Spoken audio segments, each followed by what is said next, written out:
Joined by head coach Brian Barnett on IUPUIJags.com. Brian, I know it's preseason, but always feels good to get a clean sheet, right? Absolutely, at home, that's a good thing. First, I think on the night, you got to thank UIndy. It's a great opponent that comes in here and brings a style of play that's going to be challenging for our team and really puts us under pressure throughout. And then big thank you to the fans, and then for our guys, of course, to have the resolve over the course of 90 minutes to really be locked into their defensive half of the field for big stretches of the game and stay in, defend flank service, get out there and block shots across the board.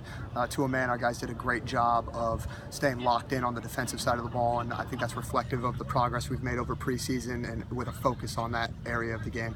Now, Buck kind of said the same thing, that the backs were a lot more cohesive and a lot more communicative tonight. Is that something you kind of saw from your vantage point as well? Yeah, definitely. I mean, I think we work on coordination in our defensive unit in two ways. It's between pairs of players, so guys in the back line and guys in the midfield line, and then between guys in the back line, and making sure they understand that when one steps out, the others have to be in behind and cover. And so working on that coordination amongst our players within the units, whether it be the back line, the midfield line, is something that we've had tremendous focus on since Ohio State. And obviously in preseason, you want to evaluate success on progress that's made, not by results. And we certainly were able to see some progress in those areas of play over the course of tonight.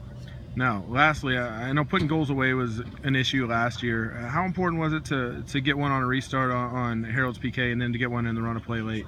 Yeah, goals always change the complexion of games. So anytime you can find yourself 1-0 up in a first half, it puts you in the driver's seat, so to speak, to be able to dictate things the rest of the game, and you can react to what the opponent's giving you a little bit more because you're not so much concerned with getting back up on that offensive foot because you're up 1-0, and so you can be more conservative rather, and not worried about getting forward all the way. And so to be able to get that first goal is huge, and then our guys settle into the game and they defend and work hard, and certainly like to see us be able to keep the ball upon repossession for a little bit longer and be able to move it forward through the thirds, but did enough to get ourselves out of the first half 1-0, and then you go into the second half and bring a new group of guys on with fresh legs, and they go out and they work tremendously hard, and we're rewarded at the end of the game for their hard work. So hopefully when we walk away from this, the student athletes can see that it's good hard work on the defensive side of the ball, and then take advantage of your few opportunities that you get when you go forward, because that's what college soccer is made out of. It's teams that can defend well, keep the ball to the back of their net, and then maximize those opportunities